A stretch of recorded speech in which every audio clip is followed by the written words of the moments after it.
través de la señal de Radio Nuevo Mundo, presentamos el programa Academia Libre, un espacio que sintoniza con la actualidad educacional, el desarrollo científico y el mundo de las artes. Aquí la Universidad Pública pone sus micrófonos al aire. Con ustedes, David Evia.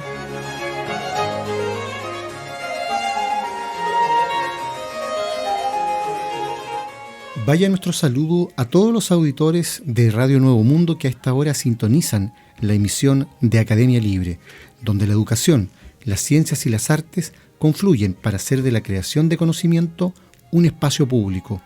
En nuestro programa de hoy en Academia Libre vamos a conversar sobre teatro y para eso nos acompaña Faiz Machini, director de teatro, productor, también una persona que incursiona en el cine. Cuéntanos, Faiz, ¿cómo tú te empezaste a interesar por el teatro? Leyendo dramaturgia, porque yo estudié pintura inicialmente, estudié artes visuales en la Finisterra, tuve ahí profesores que me marcaron harto, como la Patricia Israel, sobre todo la Patricia Israel porque me tocó 2 años con ella, y bueno, con el tiempo, desde niño yo siempre el dibujo, la pintura, pero encontré como una fascinación por la lectura primero, posterior a la época escolar, donde me juntaba con un grupo de amigos que leían mucho, un amigo sociólogo, Carlos Rodríguez, Rodrigo Sánchez y Andrés Hibner, con los que nos pasábamos libros a cada rato. Entonces inmediatamente empezamos a escribir. Ellos venían escribiendo hace mucho antes, Rodrigo con la poesía y después más con la narrativa, y ahí yo empecé a escribir mucho con la lectura de Dostoyevsky, y en algún momento apareció Shakespeare y bueno, de ahí el interés por la dramaturgia se hizo mucho más presente, y en ese trayecto que pasaron varios años escribiendo y todo eso, pero de forma muy personal, sin tener ningún tipo de salida a ningún lado, en el sentido editorial ni nada de eso, en un momento se genera un vínculo con un grupo de actores en un voluntariado de La Legua, que se llama incluso todavía, pero tiene como otra proyección que la que tenía en ese tiempo, que se llama Voces de la Calle, donde bueno, trabajamos prácticamente toda la semana para hacer los talleres el día domingo, el año 2013.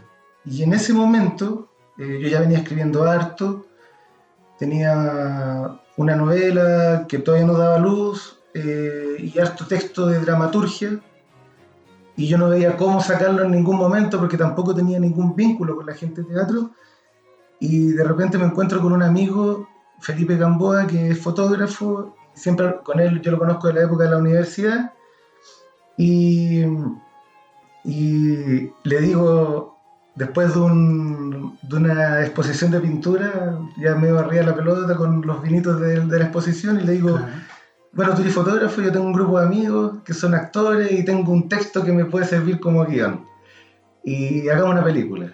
Y ahí no teníamos ningún financiamiento, y la premisa fue no postular. Esa fue la premisa. Dijimos, si postulamos vamos a estar como un buen tiempo dedicándonos a transcribir cosas, a hacer planes que nosotros no manejamos, y lo más posible es que no lo ganemos, y hagámoslo con lo que tenemos a la mano, y así vamos avanzando. Y así lo hicimos. Hicimos una primera reunión con el grupo de actores, Octavio Cornejo, Natalia Navarrete, Vicente Buchman, Eduardo Quesada, Eduardo Quilodrán, sobrino de don Fernando Quilodrán. Y en ese momento nosotros dijimos, no vamos a postular, a todos les gustó, les pareció bien, y empezamos con lo que teníamos. Conseguí un préstamo con una amiga y compramos una cámara, el Felipe la manejó, y con pocos elementos, pero con muchas locaciones, que eso tenía el texto, que eso lo complejizó, nos demoramos todo el 2014 en grabar esa película, que se llama El lugar donde la sombra se arroja. Es una película muy poco, o sea, nada convencional, no responde a ninguna convención cinematográfica formal, lo cual la hace difícil de postular, entonces después de un buen tiempo de estar ahí encerrada la película, más que encerrada, guardada en un disco duro, la liberamos hace un par de semanas por YouTube. Y también no postular nos permitió hacer lo que nosotros queríamos hacer, no lo que se tiende a hacer para estar de acuerdo con una línea editorial que terminan ganando. Exactamente. Quiero volver en un momento más a ese punto que mencionas de no postular. Pero quiero detenerme un minuto en algo que tú señalabas al comienzo, es decir, cómo toma fuerza en ti tempranamente el interés por la dramaturgia y la lectura de textos de teatro. Es decir, tú mencionas por una parte a Dostoyevsky y por otra a Shakespeare. Entonces me gustaría saber qué otros autores aparecen en ese primer desfile antes que todo este interés llegue a puerto. Sí, bueno, en la narrativa de los rusos y en la dramaturgia, bueno, los rusos, Gogol me fascinó. Gogol, que es una literatura que no se carcajea, ambos dos, pues, o sea, tanto Dostoyevsky como Gogol a mí me calaron muy hondo, tal vez por una identificación con un tipo de humor, con los rasgos que describen, la dualidad que aparece también en los personajes, el mundo interior en Raskolnikov al momento de salir de la puerta después de darle la limosna a la familia de Marmeladov. Ese momento particular a mí me caló muy hondo y empecé a entender los principios valóricos que defendía Dostoyevsky. Y luego, claro, cuando uno se encuentra con Gogol, se encuentra que Dostoyevsky no fue ya venía ocurriendo de antes, ya venía ocurriendo con Gogol, con Pushkin de otra manera, pero con Gogol mucho más directamente.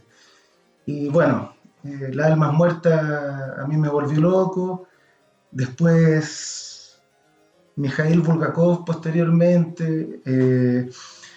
Y bueno, Mikhail Bulgakov también tenía su dramaturgia, pero al mismo tiempo Shakespeare me estaba llamando mucho la atención. Y bueno, me fasciné por Shakespeare, traté de leer todo lo posible de Shakespeare y traté de ver todo el cine posible que se había hecho sobre la obra de Shakespeare.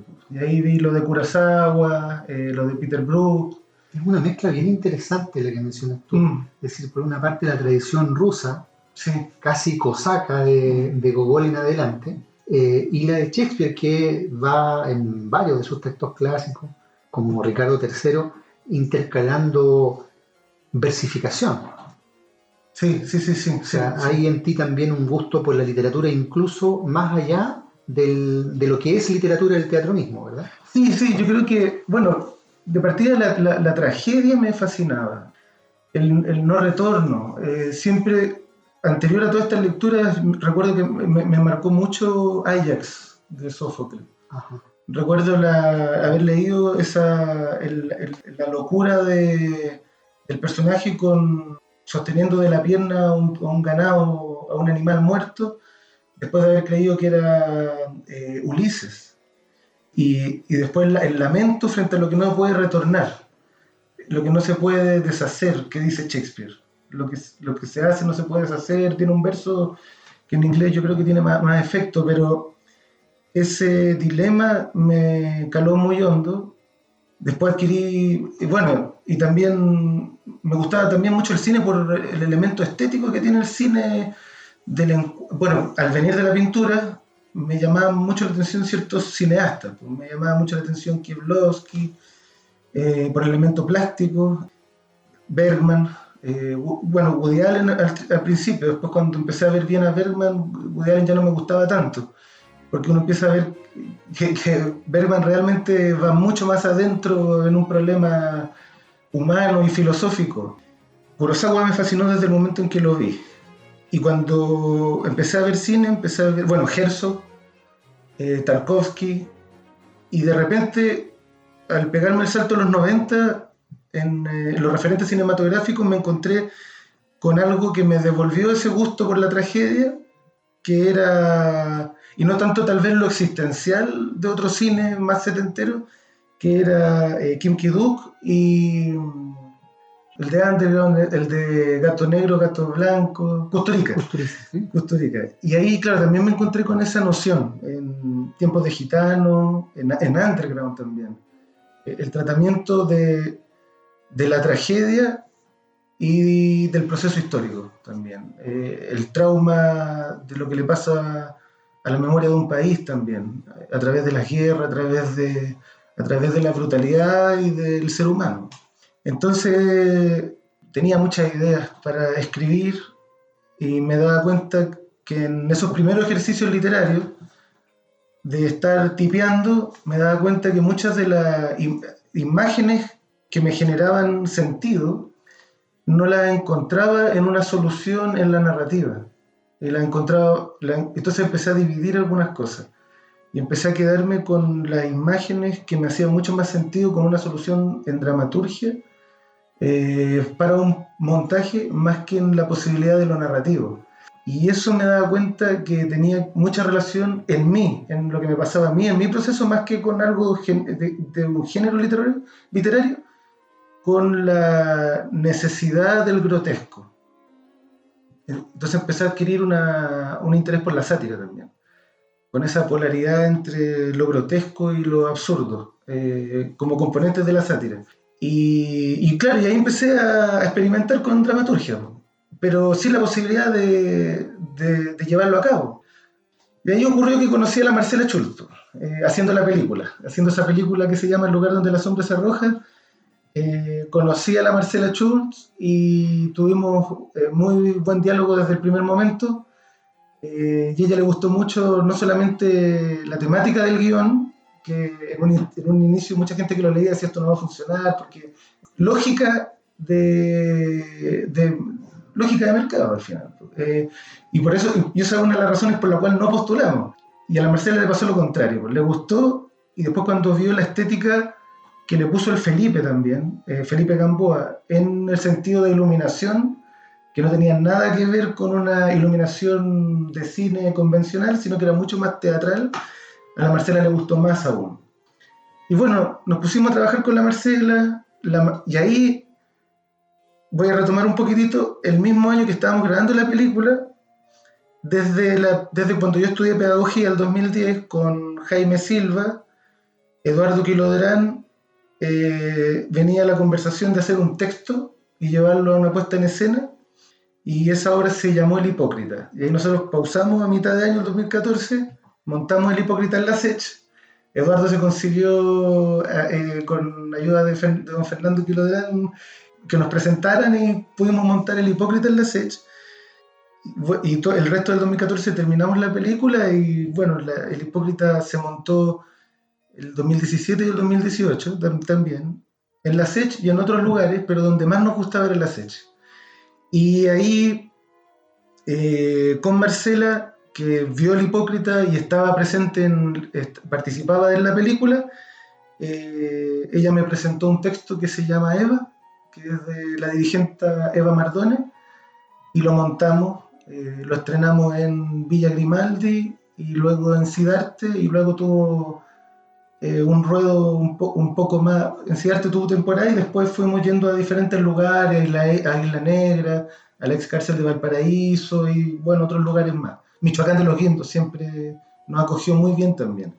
Y yo tenía un texto que era un poco más complejo porque requería 7 actores, como 12 personajes, que se llama El Carrodeno, y esa era una sátira. Esa era una sátira política donde había mucho grotesco y mucho absurdo, donde los personajes estaban retratados un poco, algunos políticos de derecha, otros de la Concertación, más concretamente, que ahí hablábamos de pseudo izquierda y todo eso en la obra, y eso a la Marcela le llamó mucho la atención y lo relacionó mucho con la obra Rayados de Juan Vera. Y en ese periodo yo estaba conociendo a la Ana María López y empecé a conocer las historias de Juan Vera muy a partir de los relatos.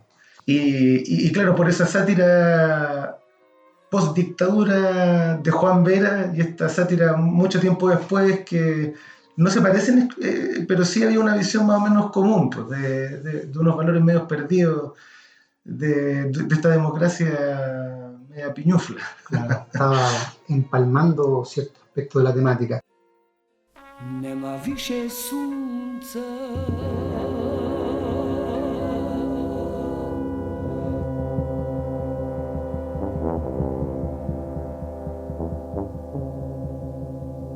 nema više meseca,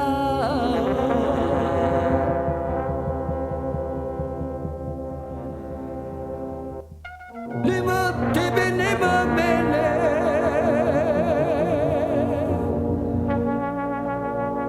ničeg više nema joj.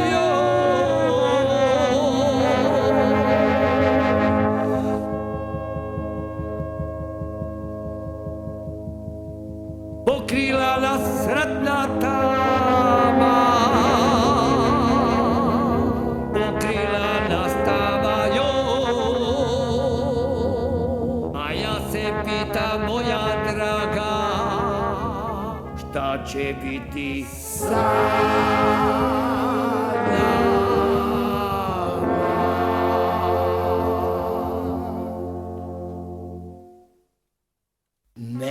Mesečina, mesečina, joj, joj, joj, joj, sukcesija, sukcesija, joj, joj, joj, joj, sa nebesa zrak probija, niko ne zna, niko ne zna, niko ne zna, niko ne zna, niko ne zna šta to sija.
Mesečina, mesečina, joj, joj, joj, joj, sukcesija, sukcesija, joj, joj, joj, joj, sa nebesa zrak probija, niko ne zna, niko ne zna, niko ne zna, niko ne zna, niko ne zna šta to sija.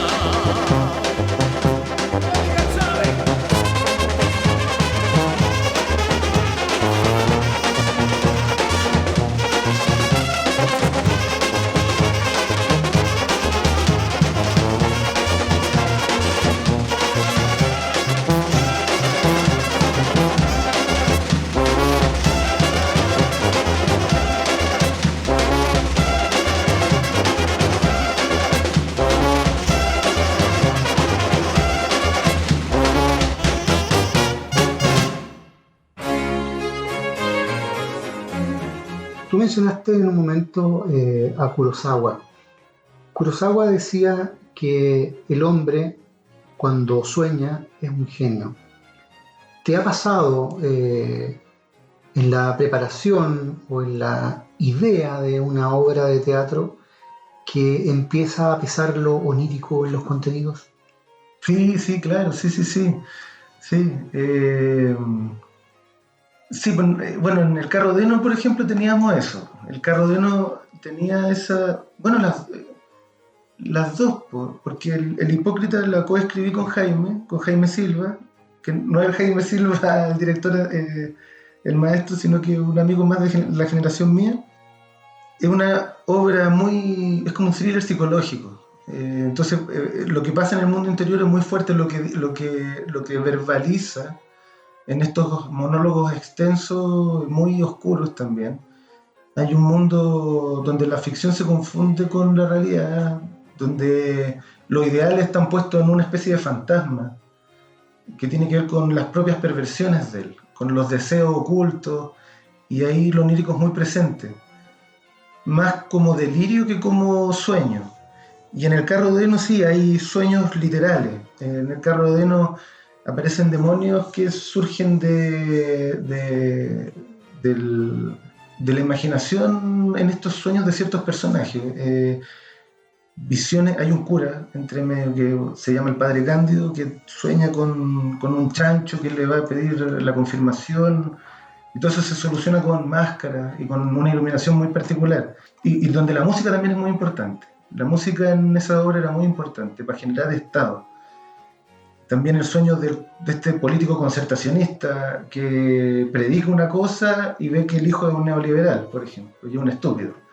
Entonces, también él prevé y sueña los valores que detesta del político de la derecha, donde come a destajo mientras los niños con hambre le van pidiendo comida. Y eso es una imagen en la obra. Y luego, cuando él despierta, el hijo está en la misma actitud, comiendo a destajo, mientras un perro lo mira con la misma mirada que los niños. Y eso lo solucionamos con máscara en ese momento.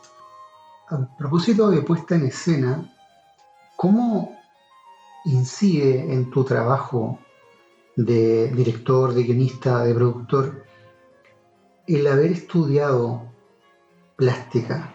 Es decir, ¿qué aporta? Supongo que puede ser una mirada distinta hasta de la escenografía, viniendo de esa disciplina, ¿no? Sí. Me remonto, bueno, Carro de Heno es una obra que hace rato que le he echado de menos y hace rato de la cual no hablaba. Pero en ese momento nosotros intentamos, o sea, lo hicimos, distorsión de la perspectiva. Hicimos, por ejemplo, una mesa que la base era más, que estaba en pintura se habla de escorzo, sí, que es la dirección hacia el fondo, que estaba, se podría decir, en perspectiva o en escorzo hacia el fondo del escenario, y que las dos patas que van más atrás estaban más levantadas, pero ese ancho de la mesa es más angosto, entonces se genera una especie de triángulo, como piramidal, y los puestos tienen diferentes alturas, cosa de que la persona que está en la cabecera es mucho más alto, y eso hace que dé la sensación de una mirada como en picado. Y eso llamaba mucho la atención en la obra. Tiene sus pros y sus contras, en el sentido de que ese tipo de escenografía requiere un espacio escénico mayor. Y eso es muy interesante porque también ahí nosotros nos topamos con espacios que no podíamos estar, por ejemplo, que con la obra Eva sí podíamos estar, a pesar de que Eva también tenía una escenografía muy cuidada y muy medida en cuanto a colores y en cuanto a iluminación y en cuanto a objetos, en cuanto a escenografía. Y bueno, usábamos también una cama que era horizontal, por ejemplo, pero eso yo lo he visto harto en teatro, no es una innovación. Lo otro probablemente tampoco, porque viene del expresionismo alemán, del cine, entonces tampoco son innovaciones. Pero sí había una preocupación visual y de una mirada también muy frontal, que ahí me voy a pegar un salto, que es como la oposición con lo que me encuentro al enfrentarme al riel, que tiene una mirada circular de la puesta en escena, donde no hay un rectángulo adelante, sino que el espectador puede estar puesto en cualquier espacio de ese dibujo circular en torno a un escenario que ocurre al centro, y donde la preparación del actor es totalmente distinta también. En ese tiempo, cuando estábamos haciendo esas primeras obras, había una preocupación visual más fuerte y cuidadosa en cuanto a lo cromático y en cuanto a la composición en el escenario. Y bueno, eso yo creo que tiene que ver con ese inicio. Qué interesante que hay una distorsión de la perspectiva en la dimensión plástica de esa puesta en escena y una distorsión de la perspectiva en muchos de los personajes que ustedes sacan a relucir y ponen en entredicho y cuestionan arriba de las tablas. ¿Cómo resulta para ti en tu formación como experiencia vincularte con el teatro El Riel, que empieza a desarrollar un trabajo mucho antes, ¿verdad?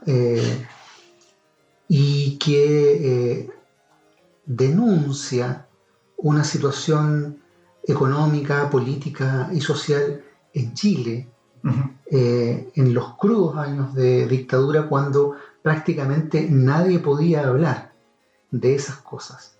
Y tú empiezas a trabajar con ellos en un contexto completamente distinto. Sí, sí. Bueno, a mí me generó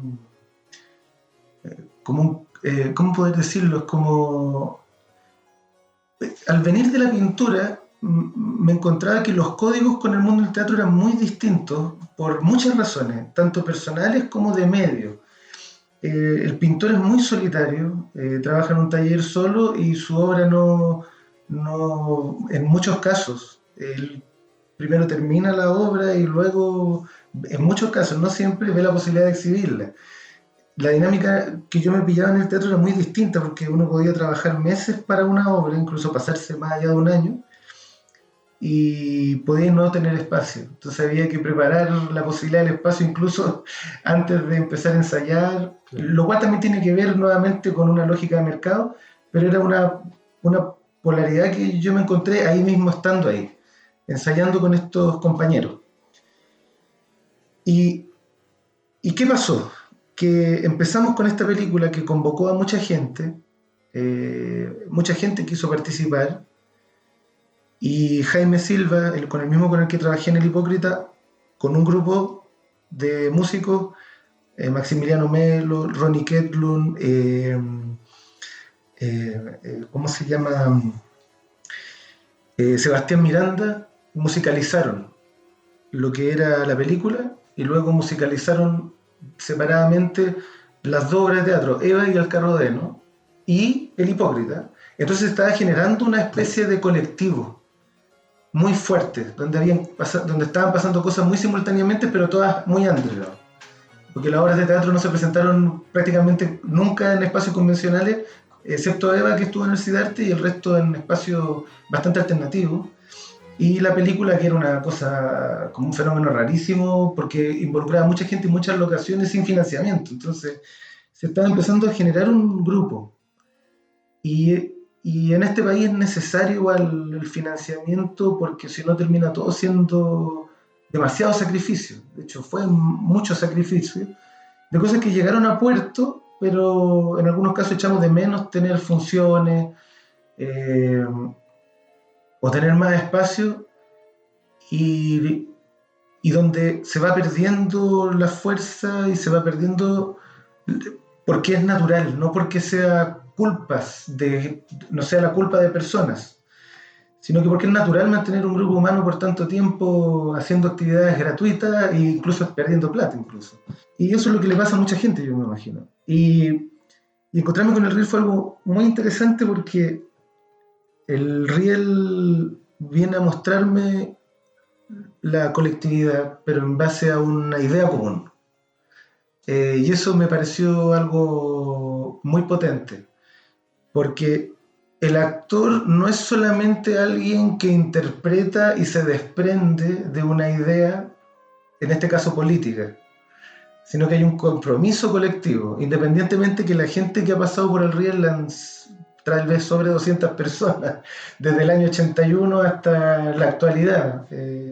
La otra vez lo estábamos contando y era más o menos eso, eran como 200 personas más o menos la gente que ha pasado por el Riel. Pero sí, lo que yo siento que por mucho que la gente en el Riel vaya rotando, siempre va a estar la idea que estableció Juan Vera. Y eso hace que a la compañía no solamente la sostenga la idea de hacer un espectáculo, sino que también la de defender principios que son filosóficos también. Y eso a mí eso a mí me llamó mucho la atención, eso me gatilló muy fuerte la noción de colectivo, que no es la noción de una personalidad jurídica legal necesariamente, aunque eso también está bien que exista, sino que va más allá de lo legal, va con el espíritu de lo que es colectivo. Y eso a mí me llamó mucho la atención. Y ahí es donde también la admiración de que un grupo humano es reunido por el pensamiento de un líder en este caso de un líder. Y eso me parece genial. Pues yo creo que es el efecto más directo que genera en uno conocer a Juan Vera desde su relato y su dramaturgia.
Claro, y una idea también de escuela detrás del paso de generaciones por el teatro de Riel. Además. Y mencionabas a Juan Vera, su fundador, al líder y creador del Teatro del Riel, y tú precisamente realizaste un documental basado en la vida y obra de este autor, de este dramaturgo chileno. ¿Qué significó para ti ese trabajo? Bueno, yo lo concebí desde el inicio como un deber.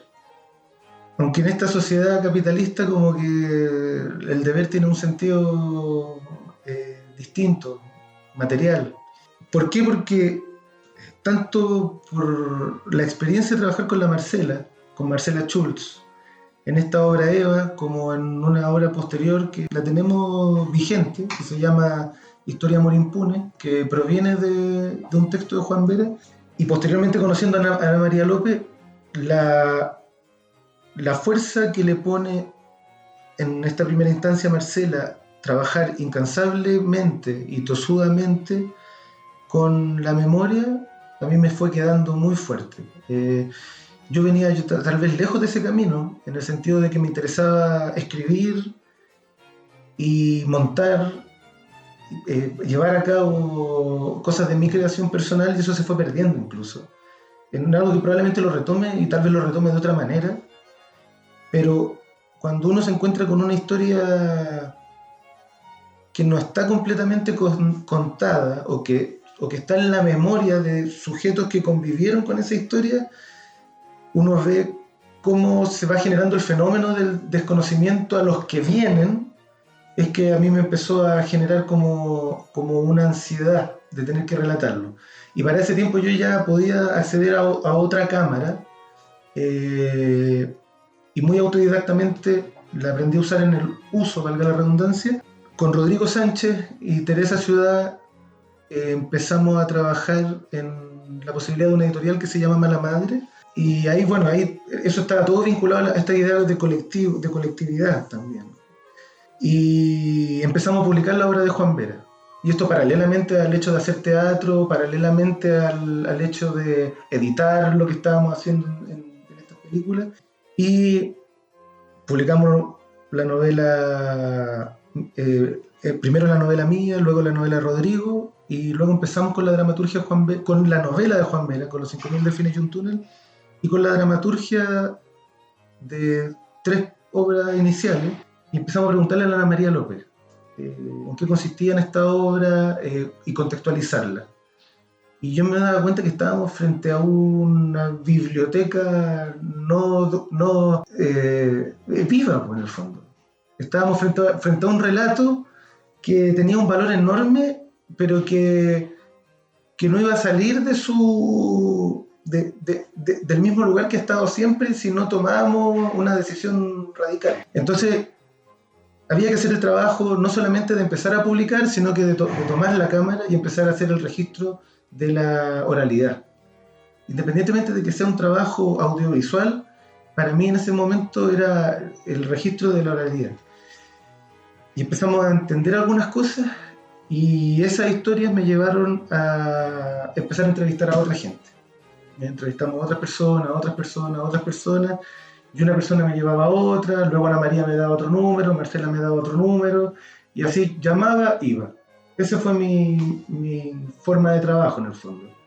Ir a visitar con la cámara al hombro, un trípode, una Tascam, tocar la puerta, sentarme frente a las personas, y ahí empezaba a aparecer de todo. E incluso también costaba planificar una entrevista como usualmente se hace, porque no había dónde estudiar ni dónde investigar previamente, excepto el relato de Ana María y Marcela. Entonces muchas veces la verdad la encontraba estando ahí. No iba como predeterminando una posible entrevista, sino que iban surgiendo cosas en el camino. Y eso lo hacía mucho más interesante también. Un poco, podría ser una improvisación por circunstancias forzadas. Y ahí, ahí empieza a aparecer una especie de obsesión. Cuando uno empieza a escarbar y se encuentra con un tesoro que te lleva a que ese tesoro es más hondo y más hondo y más hondo, y uno sigue escarbando, empieza a aparecer una especie de obsesión. En este caso, por la memoria de esa realidad y de esa verdad puntual, que era conocida, pero tal vez en un segmento, o en más de un segmento, pero que no se traspasaba. Y a nosotros nos pasaba con la venta de los libros eso. Con la venta de los libros nosotros nos sentábamos en alguna feria y el público no sabía quién era, y nosotros inducíamos a entender quién era este personaje, y la gente compraba inmediatamente.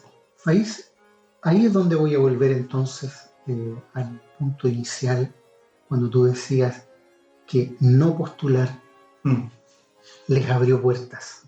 Sí. Sí, pues, es duro, es muy duro, pero en ese momento yo creo que yo venía de la pintura, y una pintura muy guardada en talleres y en mi casa y en lugares donde me costaba mucho moverla, porque yo no respondía mucho a esta lógica de hacer algo decorativo, y me cuesta, y me ha costado siempre eso, a poder escribir y llevar a la puesta en escena. Uno se encuentra con un mundo, se encuentra con un medio, y ese medio es muy uniforme. Y aquí un poco crítico, por ejemplo, con el cine chileno, donde no voy a hablar de una película puntual, pero da la sensación de que muchos de los directores de foto, por decirlo de alguna manera, son el mismo director de foto, donde hay una estética muy uniforme, demasiado convencional, en la poca posibilidad de la experimentación. Entonces, también, ¿qué pasa? Que al no tener recursos te encontrás con la precariedad de herramientas, como la precariedad de qué cámara ocupáis, y qué sistema de sonido ocupáis, y qué postproducción ocupáis, que son cosas millonarias. Entonces, ¿cómo nos defendemos con nuestras propias uñas en algo que es muy complejo en cuanto a recursos? Y ahí, bueno, ahí salía como esta lógica de la colaboración, y era muy idealista en ese momento, y la realidad es un poco más dura, que también cuesta mucho sacarla a flote sin financiamiento. Y por eso también me fascinaba Herzog. Herzog, en su conversatorio, cuando le preguntaban en una clase magistral que hacía, creo que en Estados Unidos, no me acuerdo a dónde, no me acuerdo, pero lo vi hace mucho tiempo, y un joven le pregunta qué le diría a una persona que está estudiando cine, y Herzog le responde que salga corriendo de ahí, que ahí solamente lo van a encasillar, y que no va a poder ser libre en la creación. Es una verdad que es de Herzog, no es una verdad que debiera tomarla todo el mundo, pero sí hay una enseñanza detrás de eso, y que tiene que ver con el academicismo exacerbado que tenemos aquí en Chile. Y Herzog le dice: trabaja de camarero, trabaja de esto, róbate un banco, róbate algo, y con esa plata financia tu película, pero no estudies cine. Esa plata ocupa en hacer una película, no en estudiar. Entonces, esa es como eso es con lo que uno se encuentra, pero cuesta cuando son algunos años, no sé si muchos años, sin poder sacarlo a flote. Faiz, en este, por último, periodo en que el país ha estado bajo lo que se llama eufemísticamente distanciamiento social, en general el mundo del teatro, también del cine, muy golpeado por esta situación, ha tenido que suspender ensayos, estrenos, etc. ¿Estás preparando material para las próximas semanas? Nosotros quedamos pausados con 2 montajes. Uno se llama Los amantes y los ojos, de Juan Vera, justamente a raíz del plebiscito. Surgía mucho la necesidad de hacer montajes con conversatorios, que es algo que nosotros venimos haciendo desde el inicio. Desde que conozco a la Marcela y luego con el Riel, el conversatorio es algo que siempre ha sido. y para generar la reflexión necesaria también. Y Los amantes y los ojos está pausado y vamos a volver a montarla, sí o sí. Los cuentos mentirosos también era un montaje que está vigente, que lo montamos. Historia de amor impune, que también monté con mi compañía, que es Caballo de Bronce, con Marcela Schulz y en este momento con Raúl González, también está vigente, y son 3 obras que están esperando la pausa. Y las 3 obras golpean también de forma muy distinta una de otra la discusión política. De creación, en este momento, justo estábamos en un momento en que habíamos montado 3 obras y este compañero Raúl González estaba en proceso de montar con todo el colectivo, todo el elenco del Riel. Y eso sí quedó pausado y esperamos que se acabe esta pausa para como colectivamente poder montarlo y apoyar al Raúl en todo lo que se requiera. Y preparando cosas, sí, estaba editando más bien, cosas de audiovisuales. Lo de Juan Vera para mí no se había acabado, porque me quedó mucho material afuera y muchas entrevistas que no incluí en el primer trabajo, que habla de, como dice el Mauricio Redolés, que Juan Vera es como una mamushka, porque uno como que abre a un Juan Vera, se encuentra con otro Juan Vera y hay otro Juan Vera ahí también en ese nuevo trabajo, que tiene mucho más que ver con el dolor del exilio. Y entonces sí estoy editando eso. Hay un documental conocí al Mauricio Redolé a través de este primer documental y me tocó grabarlo en varias ocasiones con esta pulsión por la memoria. Y era también algo que yo venía común y bueno, entrevista a Guillermo Núñez, con el cual quiero sacar un próximo trabajo y con el cual también hay una identificación por su desempeño teatral y pictórico, y ahí con un colectivo también un poco más grande y más que nada eso. Hay razones entonces para esperar la salida de esos trabajos. Faiz Machini, te queremos dar las gracias por esta conversación en Academia Libre. Muchas gracias a ustedes.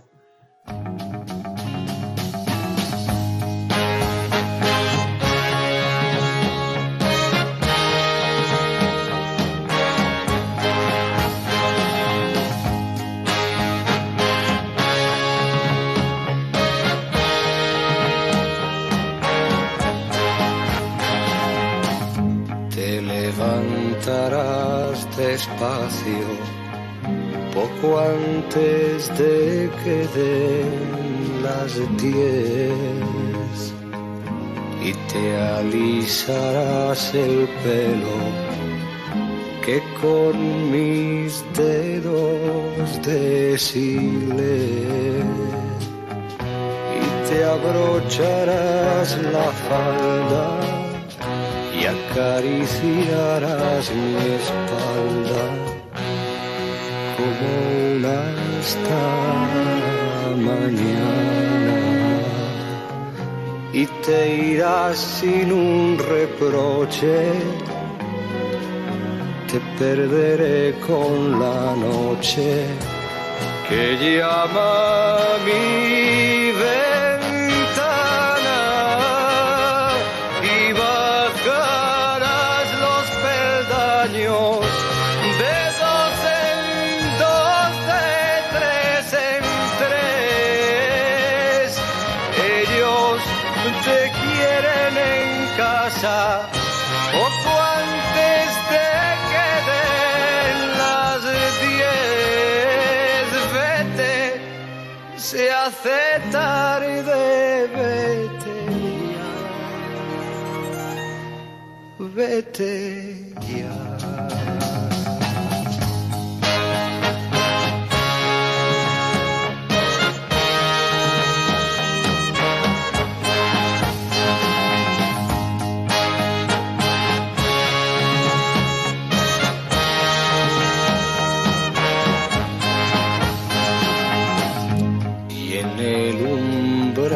De mi puerta, poco antes de que den las 10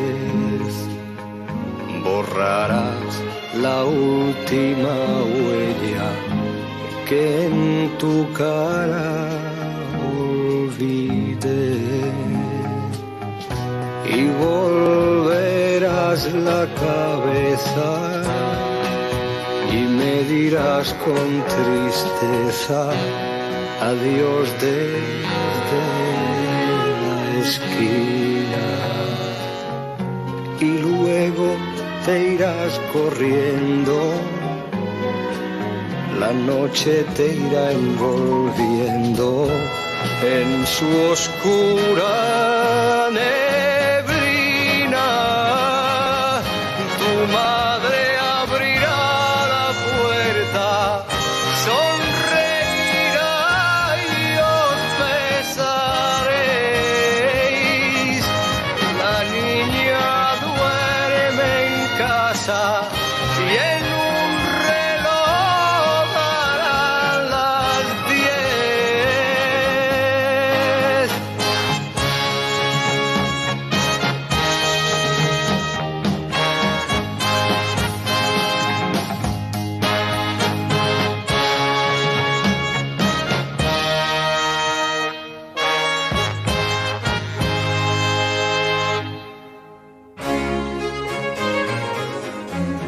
Concluye aquí, en Radio Nuevo Mundo, esta emisión de Academia Libre, un programa producido por la Comisión Ejecutiva de la Universidad. Agradecidos de su sintonía, nos reencontraremos con ustedes la próxima semana. Hasta entonces.